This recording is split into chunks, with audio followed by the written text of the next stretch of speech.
ज्ञान सागर में पुनः आपका स्वागत है। अष्टावक्र के तीसरे भाग में आज हम अष्टावक्र जी के संबंध में प्रचलित एक और कथा की चर्चा करेंगे। राजा जनक ने आत्मज्ञान संबंधी अनेक शास्त्रों का अध्ययन किया था। एक शास्त्र में लिखा था कि आत्मज्ञान बहुत ही सरल है, इसके लिए कुछ करना नहीं पड़ता।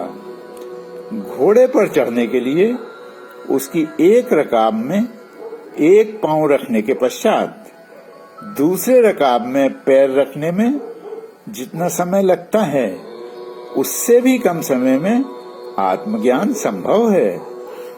राजा जनक मुमुक्षु थे, वह इस सत्य की परख करना चाहते थे।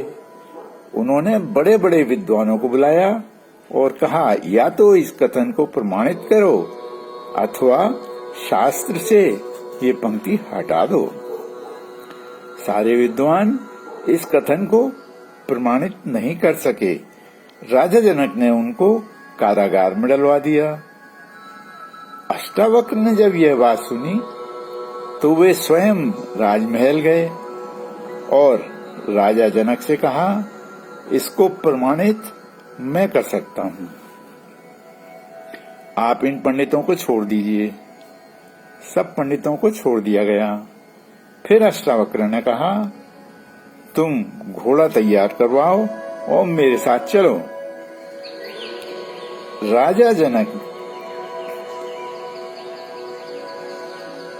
एक जंगल में एकांत स्थान पर पहुंचे तो अष्टावक्र ने कहा, घोड़ा रुकवा दीजिए और कहा, अब बता तूने क्या पढ़ा है। राजा जनक ने वही बात दोहराई। अष्टावक्र ने कहा, आगे बता तूने क्या पढ़ा है। राजा जनक ने कहा, पात्रता होनी चाहिए। तब अष्टावक्र जी ने कहा, क्या तूने पात्रता वाली शर्त पूरी कर ली है। राजा जनक में तीव्र बुद्धि तथा प्रतिभा थी। शास्त्रों का ज्ञान होने के कारण वे जानते थे कि पात्रता के लिए आवश्यक है अहंकार से मुक्ति, पूर्ण समर्पण, शरीर व मन के भावों से मुक्ति, शास्त्र व शास्त्रों के ज्ञान से मुक्ति तथा सभी प्रकार के बाह्य उपादानों से मुक्ति, अर्थात मन रूपी कटोरा बिल्कुल खाली होना चाहिए। राजा जनक ने उसी समय समर्पण कर दिया और कहा कि यह शरीर, मन, बुद्धि, अहंकार तथा अपना सब कुछ आपको समर्पित करता हूँ। आप जैसे चाहें इसका उपयोग करें। समर्पण भाव आते ही अहंकार समाप्त हो गया, स्थूल से संबंध टूट गया तथा वे सूक्ष्म में प्रवेश कर गए। अष्टावक्र ने राजा जनक की पात्रता देखकर अपना संपूर्ण ज्ञान खाली पात्र में उड़ेल दिया। पात्र खाली था, वह ज्ञान से भर गया। यह घटना एक क्षण में घटित हो गई। राजा जनक के घोड़े के दूसरे रकाब में पैर रखने के पहले ही आत्मबोध हो गया।